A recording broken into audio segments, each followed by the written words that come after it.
सदाशिवसमारम्भां शङ्कराचार्यमध्यमाम् अस्मदाचार्यपर्यन्तां वन्दे गुरुपरम्पराम् ఓం. ఆది శంకరాచార్యుల వారు అనేక స్తోత్రాలు వ్రాశారు. భగవద్గీత భాష్యము, ఉపనిషత్తుల భాష్యము, బ్రహ్మసూత్ర భాష్యము, వేదాంతపరమైనటువంటి వ్యాఖ్యానాలు. వేదాంతపరమైన వ్యాఖ్యానాలే కాకుండా ఆచార్యుల వారు ఎన్నో స్తోత్రాలు వ్రాశారు. అంటే ఈశ్వర స్వరూపం, సగుణ ఈశ్వర, ఏకరూప ఈశ్వర స్తోత్రాలు వ్రాశారు. అనేకటువంటి షట్కాలు కూడా వ్రాశారు. ఈశ్వర ఉపాసన స్మరణం అనేది సగుణ రూపంగానూ ఉన్నది, నిర్గుణ రూపంగానూ ఉన్నది.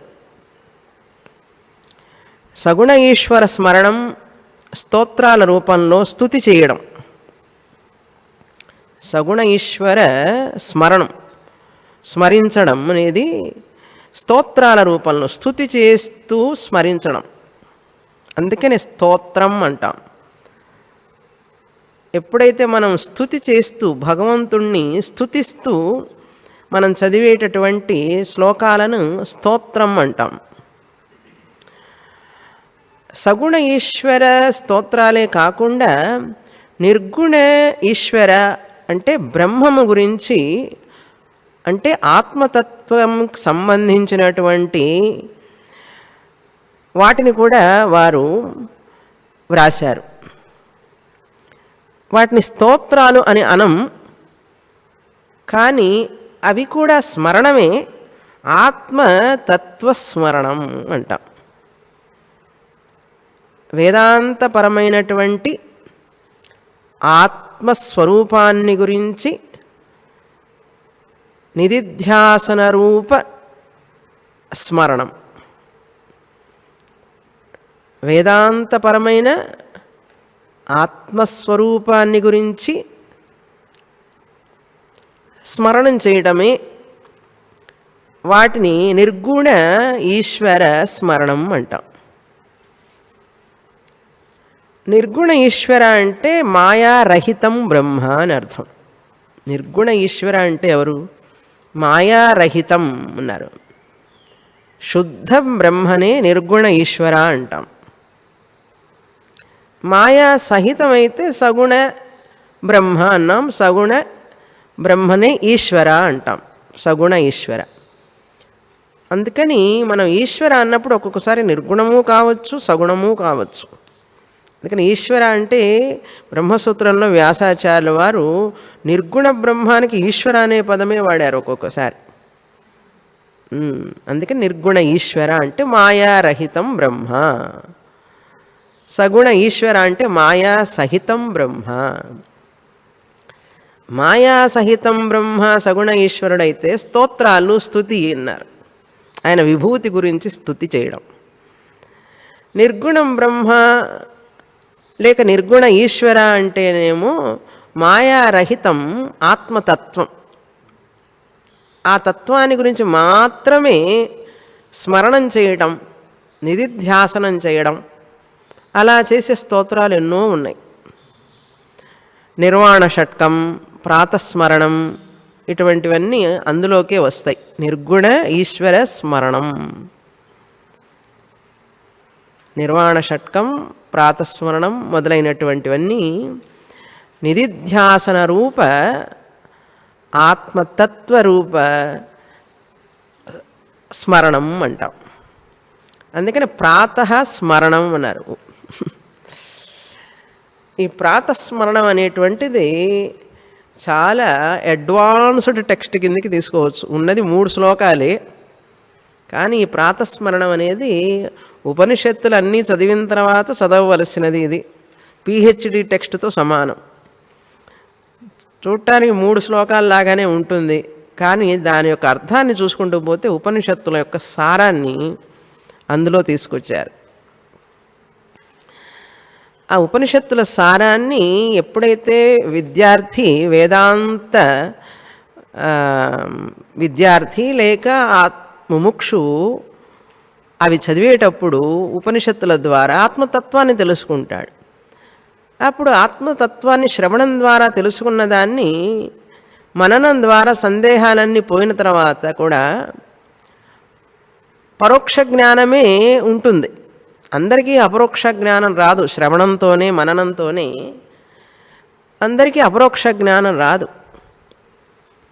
అందుకని జ్ఞానయోగము అనే మన సాధన, కర్మయోగం చిత్తశుద్ధికి అని చెప్పాం, ఉపాసనాయోగం చిత్త ఏకాగ్రతకి అని చెప్పాం. కనుక అజ్ఞానం పోవడానికి జ్ఞానయోగం అని మన యొక్క సంప్రదాయం. ఈ సంప్రదాయంలో జ్ఞానయోగంలో 3 మెట్లు అని తెలుసుకున్నాం మనం. ఏమిటి ఆ 3 మెట్లు అంటే శ్రవణం, మననం, నిధిధ్యాసనం. అంటే శాస్త్రాన్ని అనేక సంవత్సరాలు గురుముఖంగా పద్ధతిగా చదవడం, ఉపనిషత్తులు, భగవద్గీత, ప్రకరణ గ్రంథాలు, బ్రహ్మసూత్రం, ఇవన్నీ కూడా గురుముఖతగా మనం చక్కగా చదివితే మనం శ్రవణం చేశాము అని అర్థం. ఆ శ్రవణం చేసిన తర్వాత కూడా కొన్ని సందేహాలు ఉంటే ఆ సందేహాలు తీర్చడం కోసం మననం చెయ్యాలి. ఎక్కడెక్కడ సందేహాలు ఉంటాయో దాన్ని మళ్ళీ తిరిగి మనం చదువుతూ ఉంటే ఆ సందేహ నివృత్తి అవుతుంది. అందుకని శ్రవణం దేని కొరకు, మననం దేని కొరకు, నిధిధ్యాసనం దేని కొరకు అని చక్కగా చెప్పబడింది శాస్త్రంలో. అజ్ఞాన నివృత్తి కొరకు శ్రవణం, మన ఆత్మ అజ్ఞానం పోవడం కోసం శ్రవణం అని చెప్పబడింది. శ్రవణం అంటే ఏదో కథా కాలక్షేప శ్రవణం కాదు. ఇక్కడ ఒక పద్ధతి ప్రకారం గురుముఖంగా చదవడం, శాస్త్రాలు చదవడం శ్రవణం. నవవిధ భక్తిలో కూడా శ్రవణం అనేది వస్తుంది. అక్కడ కూడా శ్రవణం, కీర్తనం, విష్ణోః స్మరణం, పాదసేవనం, అర్చనం, వందనం, దాస్యం, సఖ్యం, ఆత్మనివేదనం అని అక్కడ శ్రవణం అని వచ్చింది. మరి అక్కడ శ్రవణం అంటే ఏమిటి? నవవిధ భక్తిలో శ్రవణం అంటే భగవంతుని గురించి భాగవతం, రామాయణం, భగవత్ లీలలు శ్రవణం చేయడం, అది శ్రవణమే. అది పూర్తిగా ఏకరూప ఈశ్వర శ్రవణం. ఆ నవవిధ భక్తిలో చెప్పినటువంటి శ్రవణం అది వేరు. భాగవత లీలలు, భాగవతం అట్లాంటివన్నీ చదవడం, కృష్ణలీలలు, ఇదంతా కూడా భగవత్ కథలు చదవడం, ఇదంతా వినడం అంతా కూడా శ్రవణం. కానీ ఇక్కడ వేదాంతంలో జ్ఞానయోగంలో చెప్పిన శ్రవణం వేరు. జ్ఞానయోగంలో చెప్పబడిన శ్రవణం ఏమిటి అంటే ఓన్లీ ప్రస్థానత్రయం. ప్రస్థానత్రయం అంటే భగవద్గీత, ఉపనిషత్తు, 10 ఉపనిషత్తులు కనీసం, ప్రకరణ గ్రంథాలు, వివేక చూడామణి, ఆత్మబోధ, అపరోక్షానుభూతి, అద్వైత మకరందం, ఇట్లా అనేక గ్రంథాలు ఉన్నాయి. ఇవన్నీ ప్రకరణ గ్రంథాలు, బ్రహ్మసూత్రం, ఇవన్నీ వినడం, ఈ శ్రవణం వేరు. అర్థమైందా? అందుకని ఆ శ్రవణం వేరు, ఈ శ్రవణం వేరు. ఈ శ్రవణం నిర్గుణ ఈశ్వర లేక బ్రహ్మ లేక ఆత్మతత్వాన్ని గురించి చెప్పేటువంటి ప్రస్థానత్రయం. ఇది శ్రవణం చేయడం రెండవ మెట్టు. మొదటి శ్రవణం రెండవ శ్రవణానికి దారితీస్తుంది. సగుణ ఈశ్వర శ్రవణం చేసిన తర్వాత చిత్తశుద్ధి వస్తుంది. కనుక ఆ చిత్తశుద్ధి వచ్చిన తర్వాత కొంచెం ఉపాసన చేస్తే, ధ్యానం అవి చేస్తే, ఏకాగ్రత వస్తుంది. చిత్త ఏకాగ్రత కోసం ఉపాసన అన్నాం. కర్మయోగంలో ఈశ్వరార్పణ బుద్ధ్యా కర్మకురు ప్రసాద బుద్ధ్యా ఫలం స్వీకురు అనే కర్మయోగం చిత్తశుద్ధి కోసం. 3 మలినాలు పోవాలి మనిషిలో. 3 మలినాలు ఏమంటే మనసులో ఉండే అశుద్ధి, చిత్త అశుద్ధే మనిషికి రాగద్వేషాలన్నమాట. రాగద్వేషాలతో కూడినటువంటి మనస్సు అశుద్ధకరమైనటువంటిది, మలినంతో కూడినటువంటి మనస్సు. అది పోకపోతే ఏమీ చేయలేం. ముందు ఈ హాల్లో కూర్చొని ఉపన్యాసం చెప్పాలంటే ఏం చేయాలి? ముందు శుద్ధం చేసుకోవాలి, శుభ్రంగా ఉండాలి. శుభ్రం అయిన తర్వాతనే కదా మనం వచ్చి కూర్చుంటాం. అదేవిధంగా మనస్సులో కూడా శుద్ధంగా ఉన్నప్పుడే సగుణ ఈశ్వర ధ్యానం కానీ పూజ కానీ చేయగలుగుతాం. అందుకని కర్మయోగం చెప్పారనమాట. నిష్కామ కర్మ చేయగా చేయగా నీ మనసులో మలినం పోతుంది. ఎలా పోతుంది? నిష్కామ కర్మ చేయాలి అంటే భగవత్ శ్రవణం చేయాలి, భగవత్ కథలు వినాలి, భగవంతుడికి సేవ చేయాలి. భగవంతుడి ఇచ్చేదాన్ని నువ్వు ప్రసాద బుద్ధిగా స్వీకరించు. ప్రతి కర్మఫలాన్ని ఇది ప్రసాదం అనుకోని ఆ ప్రసాదంగా అనుభవించు దాన్ని అనేది నిష్కామకర్మ చేస్తే మనస్సు శుద్ధపడుతుంది అన్నారు. కనుక చిత్తశుద్ధ్యర్థం కర్మయోగ అన్నాం. శుద్ధి పొందినంత మాత్రాన సరిపోదు, ఏకాగ్రత కావాలి మనస్సుకి. మళ్ళీ ఏకాగ్రత అంటే చాంచల్యం లేని మనస్సు కావాలి. జ్ఞానయోగానికి వెళ్ళడానికి ముందు మధ్యలో మెట్టు ఉన్నది, 2వ మెట్టు. చిత్త చాంచల్యం లేనివాడే 2వ శ్రవణాన్ని చెయ్యగలడు. 2వ శ్రవణం అంటే ఏంటి? వేదాంత శ్రవణం.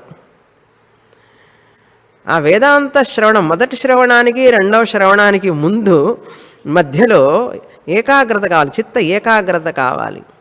సో ఏకాగ్రత సిద్ధ్యర్థం ఉపాసనా యోగ.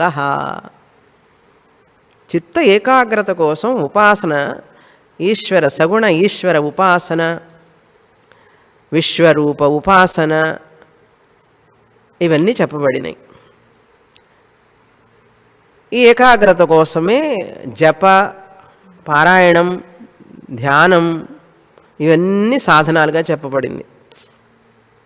అక్కడ నిష్కామ కర్మ సాధనం అయితే చిత్తశుద్ధి కోసం, ఇక్కడ ఉపాసనా యోగంలో జప, ధ్యానం, పారాయణం ఏకాగ్రత కోసం చెప్పబడినాయి. కనుక ప్రతి సాధనంలో యోగంలో ఒక్కొక్క సాధన సపరేట్గా చెప్పబడింది. కర్మయోగంలో నిష్కామ కర్మ, ఉపాసనా యోగంలో నిష్కామ ఉపాసన లేక జప, తప సాధనాలు ఇవి చెయ్యాలి. అవి చేస్తే ఏమిటి లాభం అంటే చిత్త ఏకాగ్రతను పొందుతాం. చిత్త ఏకాగ్రత వచ్చినప్పుడు, మనసు ఏకీకృతమైనప్పుడు, ఎలాగైతే దారం చక్కగా మనం మెలిపెట్టిన తర్వాత సూదిలోకి చక్కగా వెళుతుంది.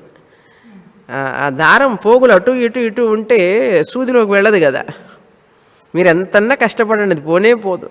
అందుకని దానికి కాస్త నీళ్లు తడి చేసి ఏం చేస్తామంటే మెలిచి చక్కగా అన్ని పంపిస్తాం. దాన్ని ఏమంటారు చూడండి, మనస్సు కూడా అలా చేయాలన్నమాట. దానికి అనేక ఉదాహరణలు చెప్తుంది శాస్త్రంలో. ఇప్పుడు మనం ఒత్తి కూడా వెంటనే మనం అగ్గిపుల్ల వెలిగించగానే అది ఒత్తి ఆ నిప్పును పట్టుకోవాలి అంటే దాన్ని బాగా మెలిపెడతాం చూసారా. సన్నగా చేసి మెలిపెట్టి దాని కర్పూరం కూడా రాస్తాం. వెంటనే ఆ నిప్పుని అంటుకుంటుంది, అది వెంటనే ఆ దీపం వెలుగుతుంది కష్టపడకుండా. లేకపోతే చాలాసేపు పడుతుంది. ఆ ఒత్తి కనుక మెలవకపోతే చాలాసేపు పడుతుంది. దానికి ఇంకొక ఉదాహరణ కూడా చెప్తాం.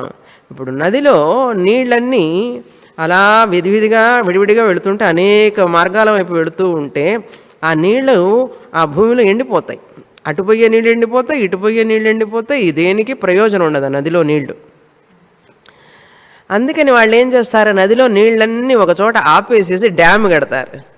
డ్యామ్ కట్టి ఎటు పంపించాలో, ఏ మార్గంలో పంపిస్తే మనకు పంటలు బాగా పండుతాయి, కాలువ రూపంలో పంపిస్తే దాన్ని ఛానలైజేషన్ అంటారు చూడండి. ప్రాపర్ డైరెక్షన్స్లో మనల్ని సరి అయిన మార్గంలో ప్రాపర్ ఛానలైజ్ చేస్తే ఆ నీళ్లు ఉపయోగపడతాయి. అవే నీళ్లు. ఆ నీళ్ళని ఒక మార్గం గుండా పంపిస్తే పంటలు పండుతాయి. ఆ నీళ్ళని ఒక మార్గం ఒక పద్ధతి లేకుండా ఇష్టం వచ్చినట్టు అవి పోతూ ఉంటే, రాళ్ళు రప్పల మీద పాకిపోతూ ఉంటే నీళ్లు, వాటి వల్ల పంటలు పండవు, మనకి ఏ లాభం ఉండదు, ఎండిపోతాయి, అక్కడికక్కడే ఎండిపోతాయి నీళ్లు. ఈ 3 ఉదాహరణలు చూసారా, చిన్న చిన్న ఉదాహరణలు మనకు ఎంత మేలు అసలు అవి చదువుకుంటే. ఏకాగ్రత అంటే ఇది కూడా ఇప్పుడు అట్లాగే మనం మనస్సు అటు ఇటు పోతూ ఉంటే, వాడి విషయాలకి ఈ విషయాలకి పోతూ ఉంటే మనస్సు ఏకాగ్రత లేకపోతే చెంచలం హి మనః కృష్ణ ప్రమాధి బలవదృఢం అన్నాడు అర్జునుడు. యో కృష్ణ, మనసు చాలా చంచలంగా ఉంది నాకు, చాలా కష్టం, గాలిని నిలపడం ఎంత కష్టంగా ఉందో దీన్ని నిలపడం అంత కష్టంగా ఉందన్నాడు. అప్పుడు కృష్ణ పరమాత్మ ఏమన్నారు, అభ్యాసేన తు కౌంతేయ వైరాగ్యేణ చ గృహ్యతే. మనస్సుని బాగా ఏకాగ్రత చెయ్యాలి అంటే అభ్యాసంతోనే వస్తుంది అర్జున. అది కష్టతరమైనదే కానీ అసాధ్యం కాదు మనిషికి. కనుక ఏకాగ్రమైన మనస్సు, సూక్ష్మ బుద్ధి, చంచలం లేనటువంటి అచంచలమైన మనస్సు కావాలి మనిషికి. అచంచలమైనటువంటి ఏకాగ్రత కలిగినటువంటి మనస్సు అయితే మనిషికి జ్ఞానయోగానికి అంటే శ్రవణానికి, 2వ శ్రవణానికి సాధనం అవుతుంది. ఆ 2వ శ్రవణానికి సాధనమైనటువంటి ఏకాగ్రత కలిగినటువంటి మనస్సు రావాలి అంటే ఉపాసనా యోగా అని చెప్పి మన వేదాలలో ఉపాసనా కాండం అనే చెప్పబడింది. అది చాలా కాలం చేయాలి. అది కూడా అభ్యాసం చేయగా చేయగా చేయగా మనస్సు ఏకీకృతం అవుతుంది, సూక్ష్మతను పొందుతుంది. అలా ఏకాగ్రతను పొందిన మనస్సు ఏం చేస్తుంది, ఇంకా ఆ 2వ శ్రవణానికి అధికారి అవుతుంది ఆ మనస్సు. 2వ శ్రవణం అంటే ఏమనుకున్నాం, వేదాంత శ్రవణం అన్నాం. ఎందుకండి అంత ఏకాగ్రత అవసరమా దీనికి అంటే, అవును చాలా అవసరం. ఇక్కడ మనం చదివేటటువంటి భగవద్గీత, ఉపనిషత్తులు ఇవన్నీ కూడా వేదాంతపరమైనటువంటి గ్రంథాలన్నీ కూడా చాలా క్లిష్టమైనటువంటి విషయం. అది బ్రహ్మ విషయం. నిర్గుణమైనటువంటి రూపం లేనటువంటి బ్రహ్మతత్వాన్ని గురించి తెలుసుకోవాలంటే చాలా కష్టం. రూపం ఉన్నదాన్ని మనసు తొందరగా గ్రహిస్తుంది. అందుకని ఈ సగుణ ఈశ్వర పూజ, ధ్యానం, కథలు వినడం చాలా తేలిక. మనసు రూపం ఉన్నదాన్ని తేలికగా పట్టుకోగలుగుతుంది కానీ ఆకళింపు చేసుకుంటుంది, కానీ రూపం లేని దాన్ని ఆకళింపు చేసుకోవడం చాలా కష్టం. ఇన్కాంప్రహెన్సిబుల్ అంటారు ఇంగ్లీష్లో. దాన్ని అవగాహన చేసుకోవడం చాలా చాలా కష్టం. కనుకనే ఏకాగ్రత అనేది అత్యంత ఆవశ్యకం అన్నారు. అట్లా ఏకాగ్రత రావాలంటే ఇంకొక సాధన కూడా చెప్పబడింది శాస్త్రంలో, అష్టాంగ యోగం అని చెప్పబడింది. అష్టాంగ యోగం చేస్తే పతంజలి మొదటి సూత్రమే చెప్పింది ఏమిటంటే యోగ చిత్తవృత్తి నిరోధ అని చెప్పబడింది. యోగం అనేటువంటిది పతంజలి యోగం, ప్రాణాయామ, ఆసన, యమనియమాలు, ప్రత్యాహార ఇవన్నీ కూడా 8 మెట్లు కలిగినటువంటి ఈ అష్టాంగ యోగం మొత్తం కూడా ఏకాగ్రత కోసం చెప్పబడింది. అందుకే పతంజలి సూత్రాల్లో మొదటి సూత్రం యోగ చిత్తవృత్తి నిరోధ. చిత్తాన్ని నిరోధించడం అంటే చాలామంది ఆపివేసేయడం మనస్సును అనుకున్నారు. అది కాదు అస్సలు అర్థం. చిత్తవృత్తి ఏంటి ఏమిటి, ఒకే ఆలోచన ఉండేటట్లుగా మనసుకి ట్రైనింగ్ ఇవ్వడమే కానీ అసలు ఆలోచనలు వద్దని చెప్పలే. ఆ భాషలో చెప్పాలంటే విజాతీయ ప్రత్యయ అనంతరిత అంటే వేరే వేరే ఆలోచనలు లేకుండా. విజాతీయ అంటే వేరే వేరే ఆలోచనలు, ప్రత్యయ అంటే ఆలోచన. విజాతీయ ప్రత్యయ అనంతరిత లేకుండా, అటువంటి ప్రతిబంధకం లేకుండా, మనసు అటు ఇటు పోకుండా. విజాతీయ ప్రత్యయ అనంతరిత. ఏం చేయాలి, సజాతీయ ప్రత్యయ, ఒకే విషయాన్ని గురించి ఒకే ఆలోచన. సజాతీయ అంటే ఒకే జాతి, అంటే కృష్ణుని గురించి ఆలోచిస్తున్నాం అంటే కృష్ణుని గురించి ఆలోచించాలి ఆ ధ్యానం టైంలో. దాన్ని సజాతీయం అంటారు. నీవు శివభక్తుడివైతే శివుడిని గురించి ఆలోచించు, మరి ఏ ఆలోచనలు రానివ్వకు మనస్సులోకి. దేవి భక్తుడివైతే దేవి గురించి ఆలోచించు. అలా ఏ విషయాన్ని గురించి ఒకే విధంగా ఆలోచిస్తూ ఉంటే తైలధారలాగా, అంటే నూనె పోసేటప్పుడు మనస్సు నూనె పోసేటప్పుడు ఎట్లా ఒకే ధారగా వెళుతుందో అటు ఇటు పోకుండా తైలధారవత్ అంటారు. మనస్సు కూడా అట్లా ఆ ఫ్లోగా ఉండాలన్నమాట. సజాతీయ ప్రత్యయ ప్రవాహ అన్నారు. ఆ ప్రవాహం ఫ్లో, విజాతీయ ప్రత్యయ అనంతరిత సజాతీయ ప్రత్యయ ప్రవాహ అన్నారు. అది ధ్యానం అంటే. అలా ధ్యానం చేయగా చేయగా చేయగా ఏకాగ్రత వస్తుంది మనిషికి. చాలా రోజులు చెయ్యాలి. ఇప్పుడు మనం కూర్చున్న ఈ హాలు అట్లా ఏకాగ్రత కోసం పెట్టినదేనమాట. అట్లా ఏకాగ్రత కోసం పొందడానికి ధ్యానం అనేది ఎంతో ఉపయోగపడుతుంది. జప ధ్యానం అనేవి ఏకాగ్రత కోసం అన్నమాట. ఇప్పుడు ఆ ఏకాగ్రత వచ్చిన మనస్సుకి మూడవ సాధనం ఏం చెప్పింది శాస్త్రం? జ్ఞానయోగం, శ్రవణం, రెండవ శ్రవణం. ఆ రెండవ శ్రవణంలోనే మనం వేదాంతం గ్రంథాలన్నీ చదువుకున్న తర్వాత బ్రహ్మ అస్తి అనే జ్ఞానం వస్తుంది. బ్రహ్మ అస్తి, బ్రహ్మము ఉన్నది అనేది జ్ఞానం వస్తుంది, పరోక్ష జ్ఞానం. ఎటువంటి బ్రహ్మం ఉన్నది అంటే సచ్చిత్ రూపం, సచ్చిత్ ఆనందరూప బ్రహ్మం. కృష్ణ పరమాత్మ 2వ అధ్యాయంలో చెప్పినటువంటి ఆ ఆత్మస్వరూపం, బ్రహ్మస్వరూపం, ఆత్మ నిత్య ఏక సర్వగత అప్రమేయ స్వప్రకాశ అభోక్త అకర్త అన్నటువంటి ఆత్మ మనం చూసాం గీతా భాష్యంలో కూడా. అటువంటి ఆత్మ స్వరూపాన్ని మనం తెలుసుకుంటాం. అలా తెలుసుకున్నదే పరోక్ష జ్ఞానం అంటారు. అలా పరోక్ష జ్ఞానం పొందిన తర్వాత ఈ బ్రహ్మమే ఈ జగత్తంతా వ్యాపించి ఉన్నదని తెలుసుకున్న తర్వాత ఈ బ్రహ్మమే ఈ శరీరంలో కూడా ఉన్నది, అదే సత్యం, ఇదే అద్వైతం బ్రహ్మ అనేది బాగా తెలిసిన తర్వాత అది అపరోక్షం కావాలి. సాక్షాత్తు నేనే అనేటటువంటి నిష్ఠ రావాలి మనిషికి. కనుక బ్రహ్మ అస్తి అనే జ్ఞానం జ్ఞాన ఫలంని కాదు, అది జ్ఞానమే, ఇంకా ఫలాన్ని పొందలే. పరోక్ష జ్ఞానం జ్ఞాన ఫలాన్ని ఇవ్వదు, అపరోక్ష జ్ఞానమే జ్ఞాన ఫలాన్ని ఇస్తుంది. జ్ఞానఫలం ఏమిటి అంటే నేను బ్రహ్మస్వరూపాన్నే, నాకు దుఃఖం లేదు, ఎటువంటి పరిస్థితిలో కూడా నేను దుఃఖాన్ని పొందను. ఇంకా అపరోక్ష జ్ఞానం వస్తే ఏ పరిస్థితుల్లో కూడా నాకు దుఃఖం అనేదే ఉండదు. అస్సలు దుఃఖం లేనటువంటి ఒక స్థితి, మానసిక స్థితి అది. కనుక పరోక్ష జ్ఞానం వచ్చిన తర్వాతనే కదా అపరోక్ష జ్ఞానం వస్తుంది.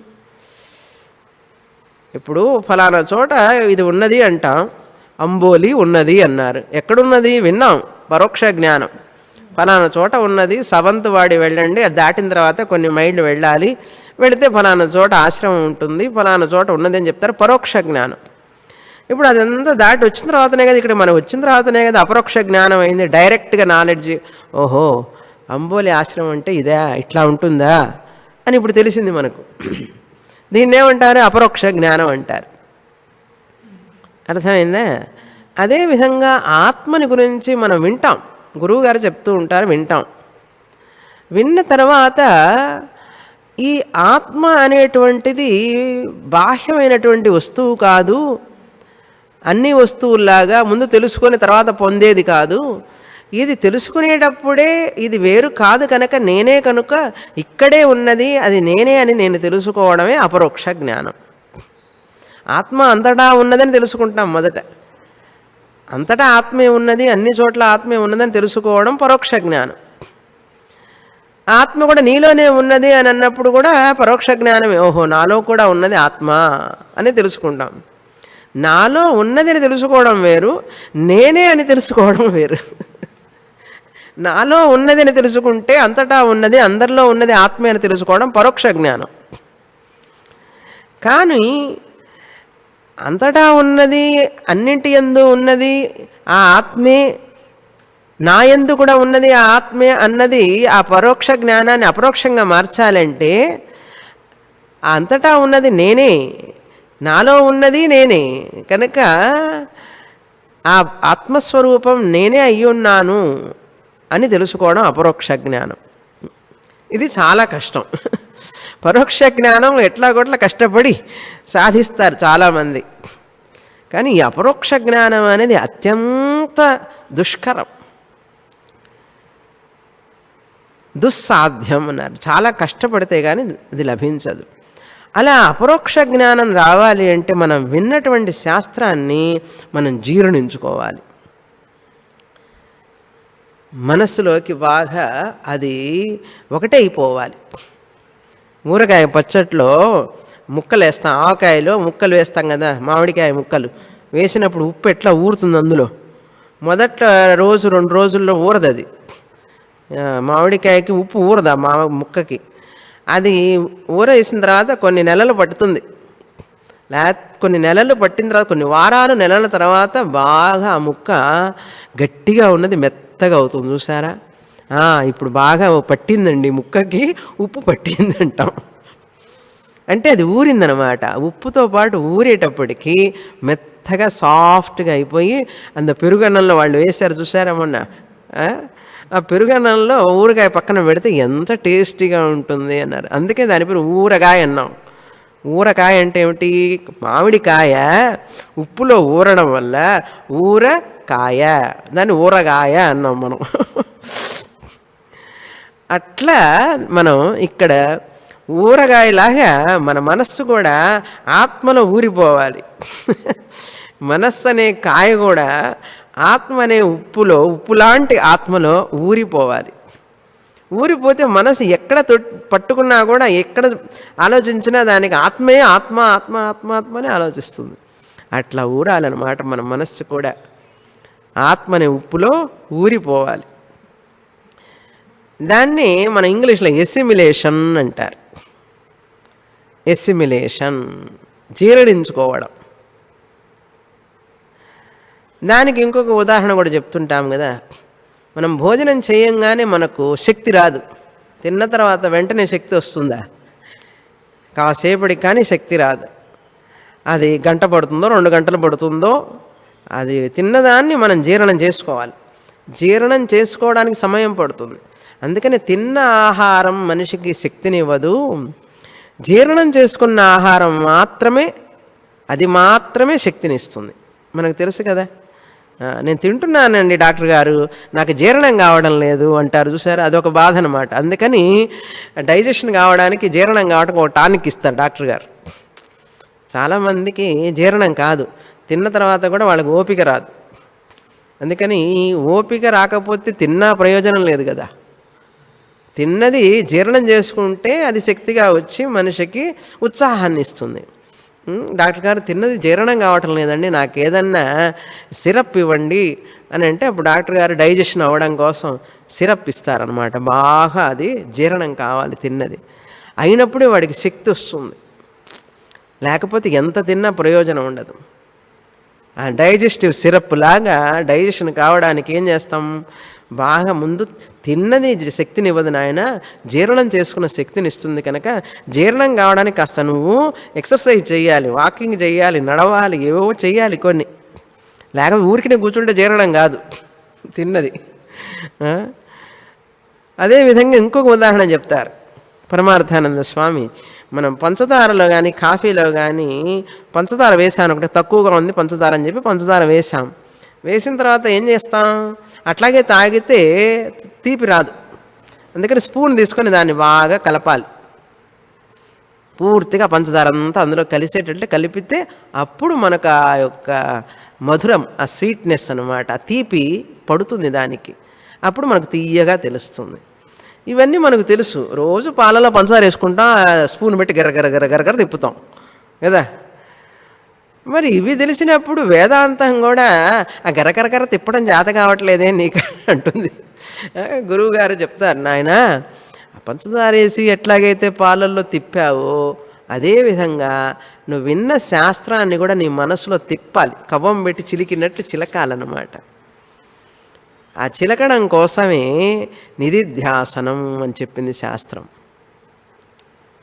ఏకాగ్రత పొందడం కోసం ఉపాసన యోగం చెప్పినట్లు తర్వాత రెండవ శ్రవణానికి వేదాంతం వినాలి అని చెప్పి అజ్ఞాన నివృత్త్యర్థం శ్రవణం అన్నాం.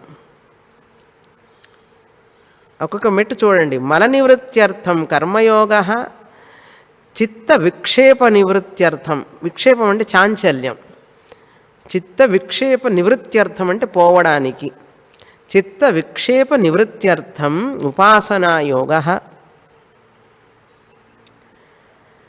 అజ్ఞాన నివృత్త్యర్థం అజ్ఞానం పోవడానికి, ఆత్మ అజ్ఞానం పోవడానికి జ్ఞానయోగ అన్నాం. అజ్ఞాన నివృత్త్యర్థం 3 మెట్లల్లో రెండవ శ్రవణం. మన మొదటి శ్రవణం సగుణ ఈశ్వర గురించి. ఇక్కడ రెండవ శ్రవణం ఏం చెప్పాం? మన శ్రవణ మనన నిధిధ్యాసనాల్లో ఈ శ్రవణం శాస్త్ర వేదాంత శాస్త్ర శ్రవణం అజ్ఞాన నివృత్త్యర్థం. అజ్ఞానం పోయినంత మాత్రాన సరిపోదు, సంశయాలు ఉంటాయి. సంశయాలు పోవడానికి మననం అన్నాం. మరల మరల తిరిగి తిరిగి చదవడం, మననం చేయడం. అజ్ఞాన నివృత్త్యర్థం శ్రవణం, శాస్త్రశ్రవణం. సంశయ నివృత్త్యర్థం సందేహాలు తీరడానికి, సంశయం అంటే సందేహాలు, సందేహాలు తీరడానికి మననం. తర్వాత విపరీత భావన నివృత్త్యర్థం నిధిధ్యాసనం. ఎంత విన్నా కూడా మన పాత వాసనలు అట్లాగే ఉంటాయి మనసుల్లో. ఎన్ని సంవత్సరాలు విన్నా కూడా చాలామందికి ఎప్పుడో జరిగినవి, ఎక్కడో జరిగిన విషయాలన్నీ మనసులో ఉంటూనే ఉంటాయి. దాన్ని విపరీత భావన అంటారు. జీవభావం అన్నమాట. నేను జీవుణ్ణి, నాకు ఈ సమస్యలు ఉన్నాయి, నాకు వ్యాధి ఉన్నది, నాకు జరా ఉన్నది, ముసలితనం ఉన్నది, మరణం ఉన్నది అనేది అంత తొందరగా పోవు. అవి జన్మజన్మల వాసన. అవి ఆ విపరీత భావన పోదు అంత తేలిగ్గా. దానికి ఉదాహరణ, ఇప్పుడు మన ఇంట్లో పంపు దగ్గర మామూలుగా సింక్ దగ్గర పంపు వాడుతుంటాం కదా, చేయి కడుక్కోవడానికి వాష్ బేసిన్ దగ్గరికి వెళ్ళి చేయి కడుక్కుంటున్నాం. అది రోజు అలవాటు మనకు. పంపు దగ్గరికి వెళ్ళంగానే ముందు చేయి పంపు తిప్పంగానే నీళ్ళు వస్తే కడుక్కొని వస్తాం. ఒక్కోసారి పంపు పనిచేయదు, ఆ నీళ్లు రావడం లేదు, ఏదో బ్లాక్ ఉంది, అది ప్లంబర్ వస్తే కానీ రిపేర్ కాదు. కనుక ఏం చేస్తాం అది అంటే, అది బకెట్లో నీళ్లు పెట్టుకుంటాం, పక్కన మగ్గు పెట్టుకుంటాం. వాడు వచ్చి రిపేర్ చేసిన దాకా రోజు ఏం చేయాలి మనం? అన్నం తిని వచ్చిన తర్వాత మగ్గుతో నీళ్లు తీసుకొని చేయి కడుక్కుంటాం. ఇట్లా ఒక వారం రోజులు 10 రోజులు చేసిన తర్వాత అలవాటు అయిపోతుంది. ఇట్లా తీసుకోవడం, ఉంచుకోవడం, కడుక్కోవడం. ప్లంబర్ వచ్చాడు, రిపేర్ చేశాడు పంపుని, సింకులో నీళ్ళు వస్తున్నాయి బాగానే, పైపు తిప్పితే చేయి కడుక్కోవచ్చు. ఇంకా బకెట్ తీసేసాం, మగ్గు తీసేసాం అక్కడి నుంచి. కానీ ఆ రోజు రిపేర్ అయిన తర్వాత కూడా భోజనం చేసి వచ్చి ఏం చేస్తాం తెలుసా? మగ్గు కోసం, బకెట్ నీళ్ళ కోసం ఉంగుతాం. ఎందుకు ఉంగుతాం తెలుసా? పొద్దున్న నువ్వే కదా రిపేర్ చేయించావు పంపు, నీళ్ళు వస్తున్నాయని తెలుసు కదా నీకు, కానీ ఎందుకు వంగావు క్రిందికి? పూర్వ వాసన, అలవాటు. వాసన అంటే ఏమి లేదు, అలవాటు. ఆలోచన విధానంలో అట్లాగా ఆలోచించి ఆలోచించి ఆలోచించి ఆ పనిలోనే ఉండి ఉండి ఉండి ఇంకా ప్రతిసారి వంగుతాడు. 2 రోజులు ఆ పనే చేస్తూ ఉంటాడు. పంపులో నీళ్ళు వస్తున్నా కూడా అట్లా 2 రోజులు వంగుతాడు. అయ్యో మర్చిపోయినానని మళ్ళీ అనుకొని మళ్ళీ చేయి పంపు తిప్పుతాడు. దీన్నే విపరీత భావన అంటారు. అలవాటు అన్నమాట. అలవాటు, పొరపాటు, గ్రహపాటు అంటుంటారు తెలుగులో, చూసారా? అలవాటు అనేది ఒక పొరపాటు అవుతుంది. పొరపాటే గ్రహపాటు అన్నమాట. మర్చిపోతాం మనం. అందుకని శాస్త్రంలో గురువుగారు చెప్తారు, నువ్వు జీవుడు కాదు, నువ్వు బ్రహ్మస్వరూపానివే అని సంవత్సరాల తరబడి చెప్పినా కూడా ఆ లోపల ఉన్న ఆ వాసనలు ఉంటాయి చూసారు, అలవాట్లు మనకు. జీవవాసన, నీకు ముసలితనం ఉన్నది, వ్యాధి ఉన్నది, ఈ వాసనలన్నీ అంత తేలిగ్గా పోవు మనిషికి. అవన్నీ పోవాలి అంటే నిధిధ్యాసనం చెయ్యాలి అన్నది. విపరీత భావన నివృత్త్యర్థం, విపరీత భావన నివృత్త్యర్థం నిధిధ్యాసనం. ఎలా చేయాలండి నిధిధ్యాసనం అని అడుగుతారు. నిధిధ్యాసనం అంటే ఏమీ లేదు, నువ్వు చదువుకున్న శాస్త్రంలో విన్న వాక్యాలని మరల తిరిగి మననం చేసుకోవాలి అన్నారు. మనస్సులో స్మరణం చేసుకోవాలి, స్మరించాలి. ఎలాగైతే దానికి చక్కని ఉదాహరణ, ఆవు, గేదె ఇవన్నీ చూడండి, గడ్డి తింటాయి, గబగబ ఆ గడ్డి లాక్కొని నోట్లో పెట్టుకుంటాయి. తిన్న తర్వాత ఏం చేస్తాయంటే కాస్త అవతలికి వెళ్ళి ఎక్కడ జనసంచారం లేని చోట నిదానంగా కూర్చొని కళ్ళు మూసుకొని మరి హాయిగా నెమరు వేస్తూ ఉంటుంది. ఆ తిన్న గడ్డిని లోపల నుంచి తీసుకొస్తుంది బయటికి, ఇక్కడ దవడల దగ్గర పెట్టుకుంటుంది. అది ఆ కోతి కూడా అంతే, గబగబగబ తింటాయి, మళ్ళీ లోపలికి నోట్లోకి తెచ్చుకుంటాయి. అవి ఆ తిన్నదాన్ని ఉండలుగా పెట్టుకుంటుందన్నమాట. ఆ పెట్టుకున్న దాన్ని ఏం చేస్తుందంటే నోట్లోంచి బయటికి తెచ్చుకొని పళ్ళ కిందికి తీసుకొచ్చి మళ్ళీ నవ్వులుతుంది. చూసారు ఎప్పుడన్నా? ఆవు నెమరు వేయటం, కోతి ఇక్కడ పెట్టుకుంటుంది అన్నీ, ఈ పక్కన 2 ఉంటాయి, అందులో పెట్టుకుంటుంది. అవి తెచ్చి మళ్ళీ నెమరు వేసుకుంటూ ఉంటుంది. ఎంతసేపు వేస్తుందో నెమరు చెప్పడానికి వీలేదు. నెమరు వేస్తుంది, గంటల తరబడి చేస్తుంది. అది బాగా జ్యూస్ లాగా మారిన తర్వాత లోపలికి వెళ్ళి అది పాలుగా మారుతుంది ఆ గడ్డి. అది కనుక నెమరు వేయకపోతే మనకు పాలు రావు. అది విషయం. గురువు గారు కూడా శాస్త్రాన్ని నెమరు వేయకపోతే మనకు బ్రహ్మతత్వాన్ని, అమృతం అనే పాలని మనకు ఇవ్వలేరు వారు కదా. గురువుగారు కూడా ఎంతో నెమరు వేసి శాస్త్రాన్ని మనకు దాన్ని పాలలాగా, అమృతంలాగా మార్చి ఇస్తారన్నమాట. అందుకని మనం కూడా అట్లా నిధిధ్యాసనం చేయాలి. నెమరు వేయడం అన్నమాట, స్మరించడం. అలా స్మరణం చేస్తే, నిధిధ్యాసనం చేస్తే నీకు నిష్ఠ వస్తుంది, అపరోక్ష జ్ఞానం వస్తుంది. ఆ నిష్ఠ వచ్చినటువంటి మనిషిని ఏమంటాం? మనీషి అని, స్థిరప్రజ్ఞుడని, పరభక్తుడని 18వ అధ్యాయంలో పరభక్తుడని పిలిచాడు కృష్ణ పరమాత్మ జ్ఞానిని. 2వ అధ్యాయంలో గీతలో స్థిరప్రజ్ఞుడు అని పిలిచాడు. స్థితప్రజ్ఞుడు లేక స్థిరప్రజ్ఞుడు అని. అలా అపరోక్ష జ్ఞానాన్ని పొందినటువంటి వ్యక్తిని, ఆత్మనిష్ట, జ్ఞాననిష్టను పొందినటువంటి వ్యక్తిని ఏమన్నారు? స్థిరప్రజ్ఞుడని, స్థితప్రజ్ఞుడని పిలిచి, 12వ అధ్యాయంలో పరభక్తుడని పిలిచి, 14వ అధ్యాయంలో గుణాతీతుడు అని పిలిచాడు. ఆ నిష్ఠ కలిగిన జ్ఞాని బ్రహ్మనిష్ఠ అంటారు. వరహ వరీయాన్ వరిష్ఠ అంటుంటారు. వరహ వరీయాన్ వరిష్ఠ అంటే, వరిష్ఠ అంటే నిష్ఠ పొందినవాడు, ద హయ్యెస్ట్ అన్నమాట. ఇంకా దాన్ని మించి లేదనమాట. అపరోక్ష జ్ఞానాన్ని పొందేశాడు ఇంకా. అది అప్పుడు జ్ఞానఫలం వస్తుందన్నమాట మనిషికి. జ్ఞానఫలం అంటే ఏమిటి? జగన్మిథ్యాత్వ నిశ్చయ, పరిపూర్ణమైనటువంటి జగన్మిథ్యాత్వ నిశ్చయం, బ్రహ్మసత్యం అనేటువంటి జ్ఞానం పరిపూర్ణంగా వచ్చేస్తుంది. కనుక అలా నిధిధ్యాసనం చేయడం కోసం మనకు శంకరాచార్యుల వారు కొన్ని స్తోత్రాలు రాశారు. సగుణ ఈశ్వరులో కూడా ఇప్పుడు ప్రాతస్మరణం అని కొన్ని చెప్తుంటారు మామూలుగా. ఈ పురుషులందరినీ స్మరించండి, పొద్దున్నే లేవగానే ప్రాతస్మరణం అంటారు. ప్రాతః అంటే ఉదయం, ఎర్లీ మార్నింగ్ అంటారు చూసారా, ప్రాతః. ఉషఃకాలం అన్నారు.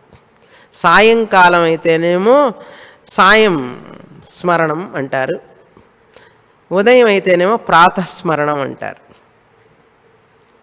ఉషఃకాలం ఉదయం. ఈ ప్రాతస్మరణీయ పురుషులు, ప్రాతస్మరణీయ మహిళలు అని, ప్రాతస్మరామి లలితావదనారవిందం అని లలితాదేవి మీదనే ఒక ప్రాతస్మరణ ఉంది, కృష్ణుడి మీద ప్రాతస్మరణ ఉంది. అట్లా ప్రతి దేవుడికి ఒక ప్రాతస్మరణ ఉంది. మనం పొద్దున్నే చదువుకోవాలన్నమాట అవి. అంతేకాకుండా కొంతమంది మహానుభావులు, చిరంజీవులందరూ, ప్రహ్లాద, హనుమాను, విభీషణశ్చ, వీళ్ళందరూ కూడా ప్రాతస్మరణలను పొద్దున్నే వాళ్ళని తలుచుకోవాలన్నమాట.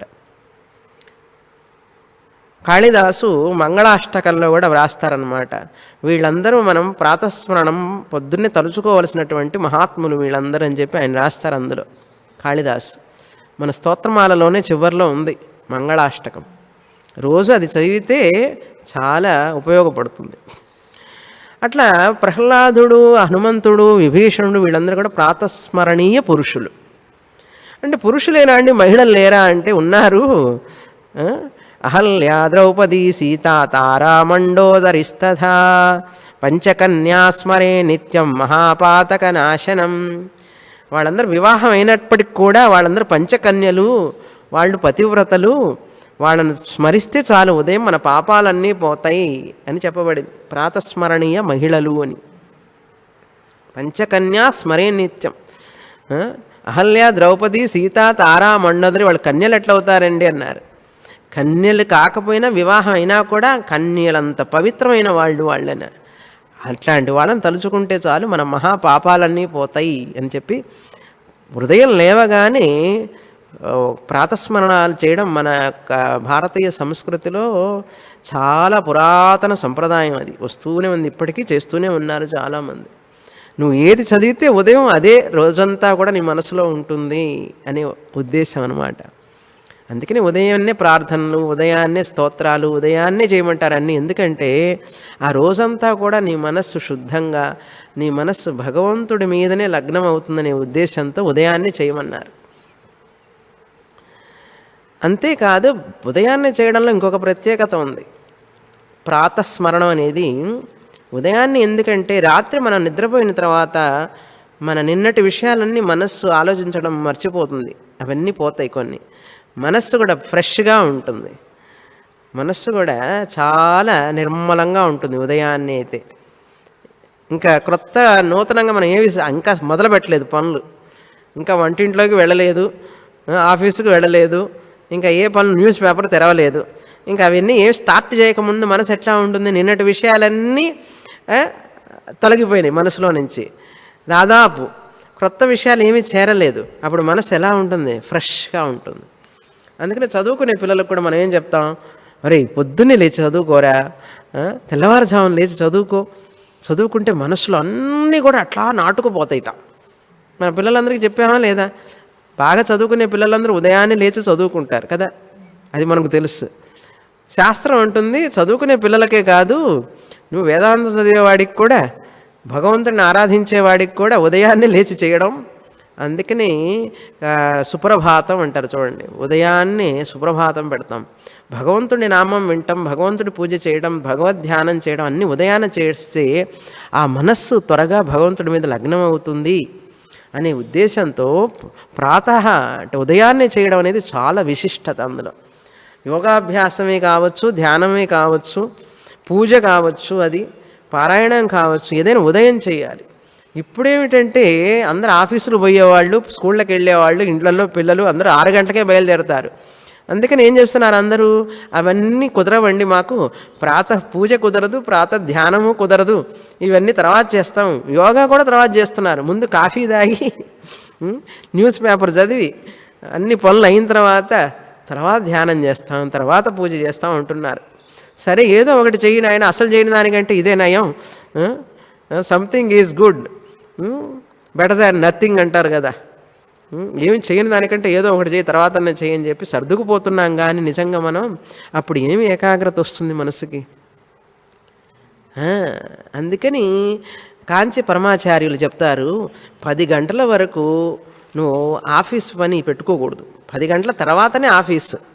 10 గంటల లోపు ఉదయం నుంచి నీ వరకు నీ యొక్క ఆంతర సంస్కారం, మనస్సుకి సంస్కారాన్ని ఇవ్వడం కోసం దైవ పూజ, దైవ ప్రార్థన, గ్రంథాలు చదవడం, మన సంస్కృతికి సంబంధించినటువంటి భాగవత పారాయణము, పురుష సూక్తము, లలిత సహస్రనామం, విష్ణు సహస్రనామం, నువ్వు వేదాంతం చదివేవాడివైతే భగవద్గీత, ఇట్లాంటివి చేయమన్నారు. అందుకని నీకోసం ఉంచుకోవాలి సమయం ఒక 2 గంటలు ఉదయాన్నే.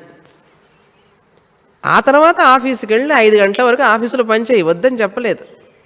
5 గంటలు వచ్చిన తర్వాత మళ్ళీ ఏం చేయాలి, సాయం ప్రార్థన, మళ్ళీ దైవ పూజ, దైవారాధన ఇన్ని చేయమని చెప్పి ఆయన ఎంత చెప్తారో. కానీ ఈ రోజుల్లో ఉన్న ఉద్యోగాలు, చదువులు, పిల్లలు ఇట్లా ఈ ప్రాతః స్మరణము లేదు, సాయం స్మరణము లేదు, ఒకటే స్మరణం.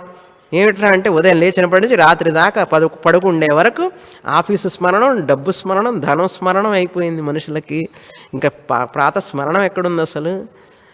ఆ ప్రాతస్మరణం అనేది ఎంత ఎంత ప్రధానమో ఎంత ప్రాముఖ్యత ఉందో ఆ మనస్సు అప్పుడు చేసినది అప్పుడు చదివినది మనసులో నుంచి తొలగిపోదు అస్సలు. కనుక ఈ వేదాంతం కూడా అంతే, ప్రాతస్మరణం చెయ్యాలి. విన్నదాన్ని ఉదయాన్నే స్మరించాలి. దాన్ని ఎలా స్మరించాలి, ఏం విన్నాను నా గురువుగారి దగ్గర అనేది శంకరాచార్యుల వారు ఈ ప్రాతస్మరణ 3 శ్లోకాల్లో ఆ బ్రహ్మతత్వం మొత్తాన్ని తీసుకొస్తారనమాట. తీసుకొచ్చి ఆ శ్లోకాల్లో స్మరణం చేసుకుంటున్నారు. వేదాంతాన్ నిధిధ్యాసన రూప స్మరణం అంటారు దీన్ని.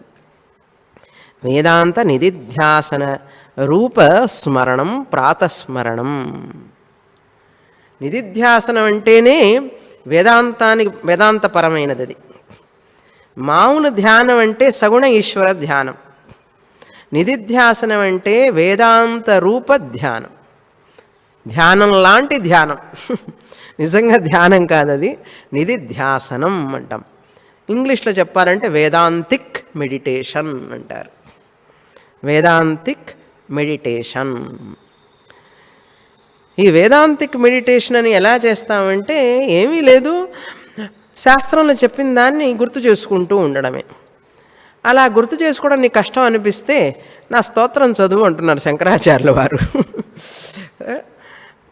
ప్రాతస్మరణ రూపంగా నేను శ్లోకాలు రాశాను, ఇవి చదివినా కూడా నువ్వు వేదాంత స్మరణం చేసినట్లే, నిధిధ్యాసనం చేసినట్లే అంటున్నారు. అందుకని ఇప్పుడు ఆ యొక్క శ్లోకాలను నిధిధ్యాసన పరమైనటువంటి ఈ యొక్క ప్రాతస్మరణాన్ని గురించి మనం పదపదానికి అర్థం తెలుసుకోవటానికి ప్రయత్నం చేద్దాం. మొదటి శ్లోకం ఆరంభిస్తాం. తిరిగి చెప్పండి. ప్రాతస్మరామి హృది సంస్ఫురదాత్మతత్వం. తస్మరామి హృది సంస్ఫురదాత్మతత్వం. సచ్చిత్సుఖం పరమహంసం గతిం తురీయం యత్స్వప్నజాగర సుషుప్తమవైతి నిత్యం. సుప్తమవైతి నిత్యం తద్బ్రహ్మ నిష్కళమహం. నిష్కళమహం న చ భూతసంఘః. సంఘః. ప్రాతః స్మరామి. స్మరామి నేను స్మరిస్తాను, నేను స్మరించెదను. స్మృ ధాతు, స్మరతి, స్మరతః, స్మరంతి.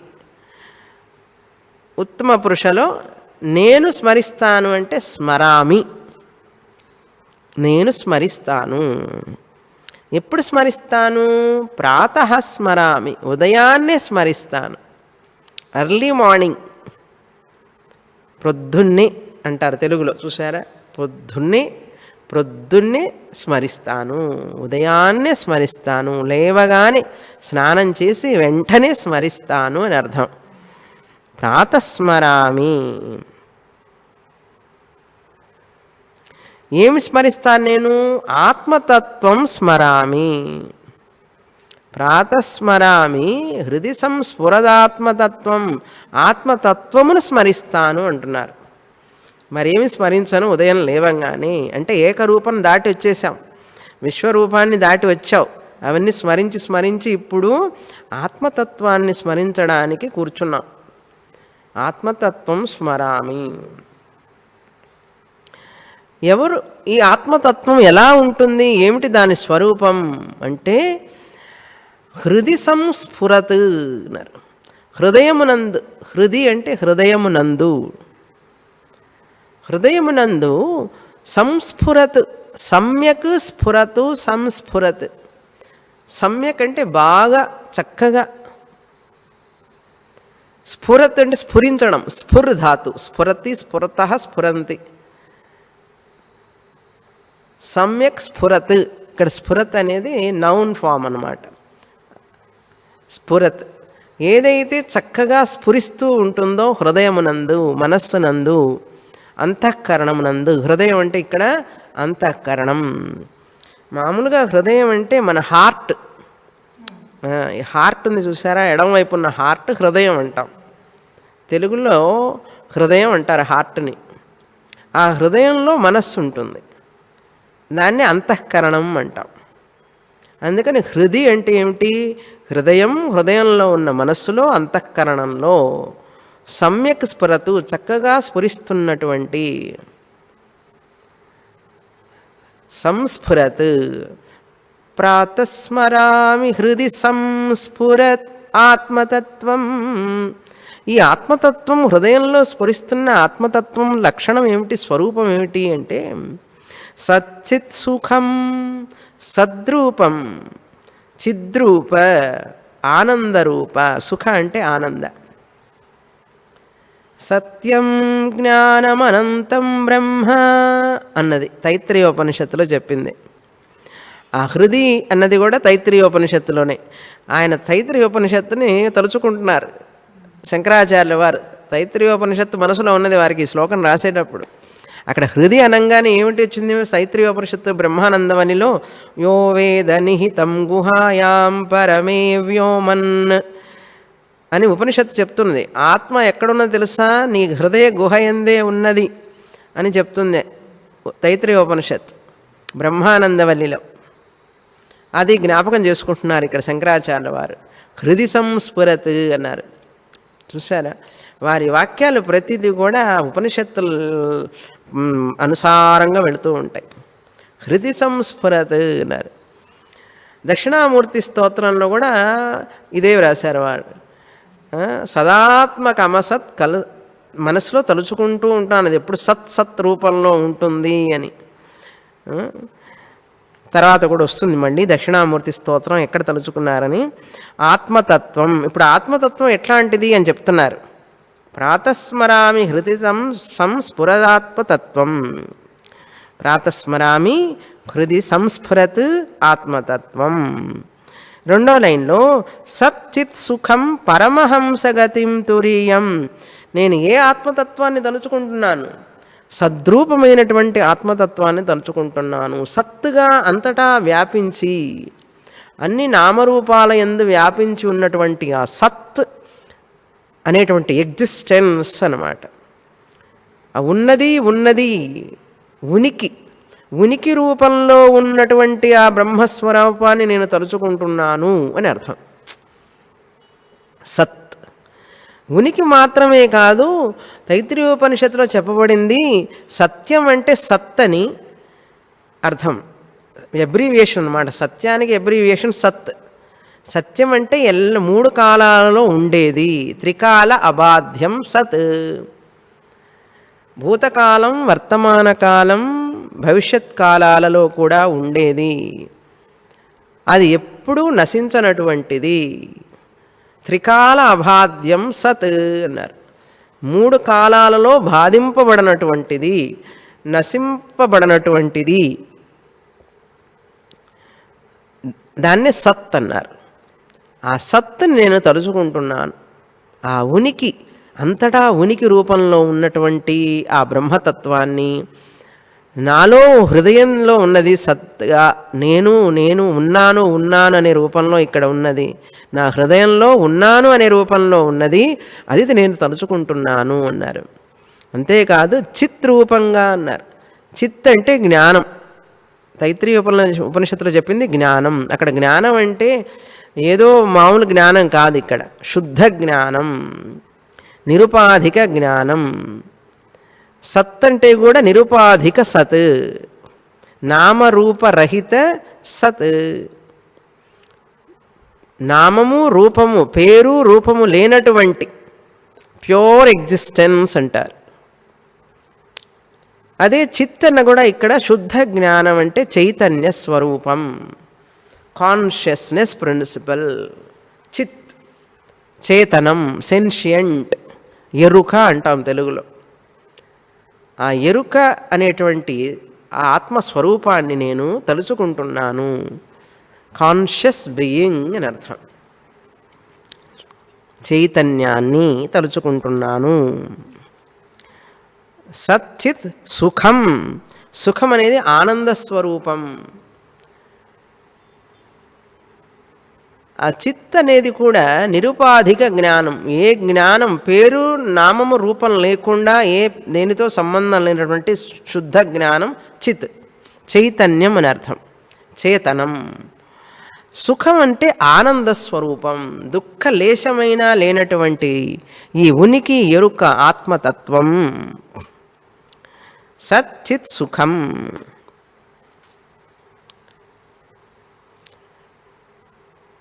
ఇటువంటి సచ్చిత్ సుఖం. ఏమిటి సచ్చిత్ సుఖమైనటువంటి ఆత్మతత్వం? ఇది ఆత్మతత్వం అంతే. ఆత్మతత్వం ఏమిటి అంటే సచ్చిత్ సుఖం, సచ్చిదానంద అంటారు. అదే సత్యం జ్ఞానం అనంతం బ్రహ్మ, సచ్చిత్ సుఖం. దాన్నే సత్యం జ్ఞానం అనంతమే సచ్చిత్ సుఖమే సచ్చిదానంద అని పేరు. నిర్వాణ షట్కంలో చిదానంద రూప శివోహం శివోహం అంటారు. అక్కడ చిదానంద అన్నారు, సత్తు కూడా చేర్చుకుంటే సచ్చిదానంద అవుతుంది. సచ్చిదానంద సచ్చిదానంద అని పిలుస్తాం. అందులో సత్తు ఒకటి ఉంది, చిత్తు ఒకటి ఉంది, ఆనందం ఒకటి ఉంది. బ్రహ్మలక్షణం అనేది గుర్తుండాలి మనకు. అది కనుక సచ్చిత్ ఆనంద స్వరూపం ఆత్మతత్వం అన్నారు. నేను స్మరిస్తాను.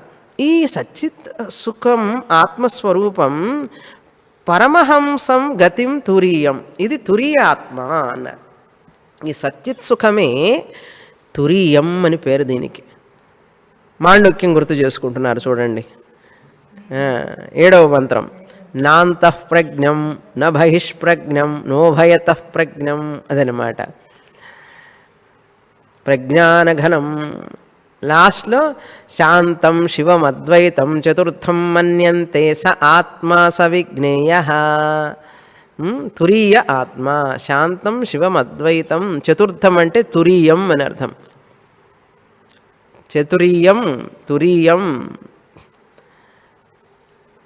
స ఆత్మ అన్నారు. అదే ఆత్మ అన్నది.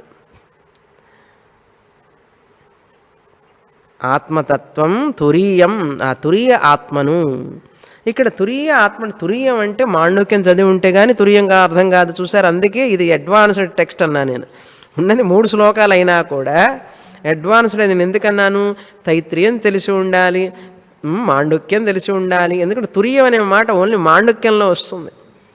ఆ మాండుక్యంలో తురీయం అంటే ఏమని చెప్పబడింది?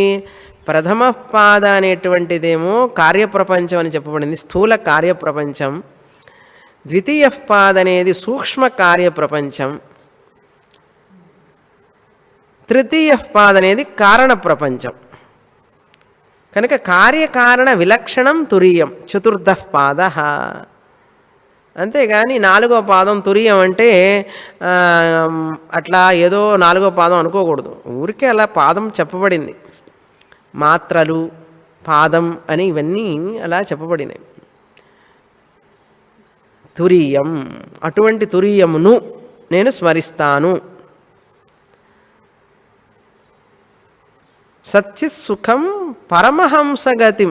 ఈ తురీయం, ఈ సచ్చిత్ స్వరూపమైనటువంటి ఈ ఆత్మ, తురీయమైనటువంటి ఈ ఆత్మ నేను స్మరిస్తాను.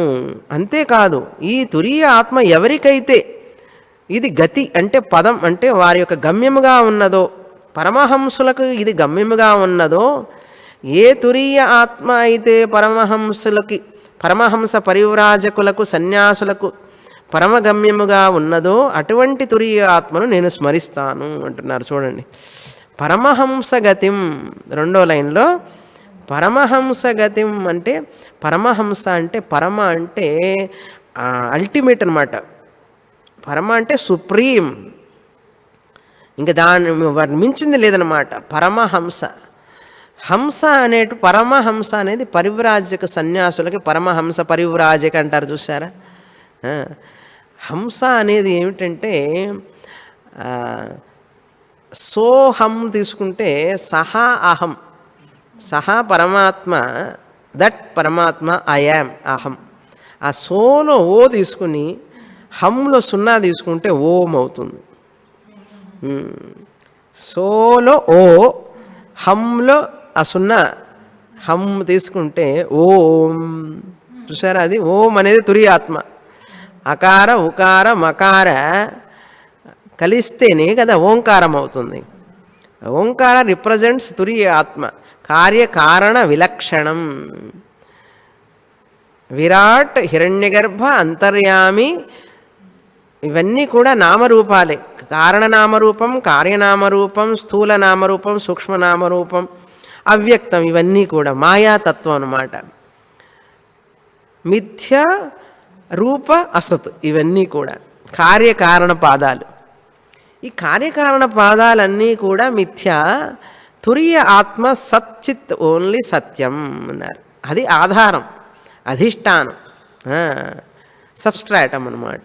ఆ తురియ ఆత్మ ఎవరికైతే, ఏ పరివ్రాజక సన్యాసులకైతే గతిగా, అంటే మాకు ఇంకేం గతి లేదు, ఆయనే గతి అంటుంటాడు. చూసారా, మామూలుగా తెలుగులో కూడా మాకు ఇంకెవరండి గతి, మాకెవరు గతి లేరండి, ఆయనేనండి, ఏడుస్తూ పాపం ఫలానా గతి అంటుంటారు.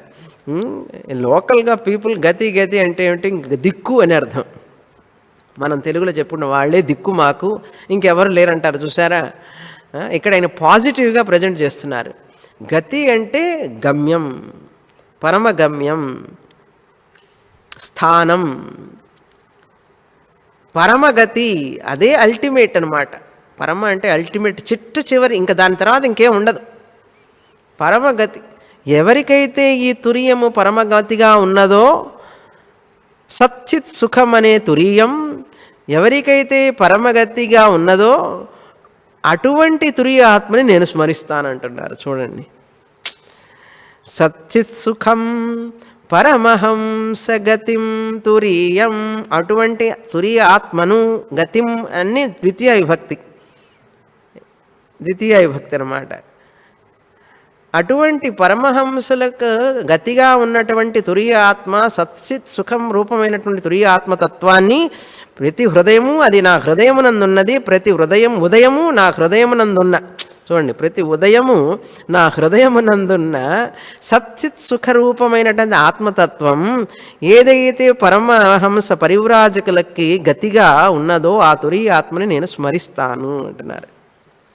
చూడండి ఎంత అర్థం ఉందో ఒక్క 2 లైన్లలో. మిగతా అర్థం తర్వాత చూస్తాం. పూర్ణమదః పూర్ణమిదం పూర్ణాత్ పూర్ణముదచ్యతే పూర్ణస్య పూర్ణమాదాయ పూర్ణమేవావశిష్యతే. ఓం శాంతి శాంతి శాంతి. హరి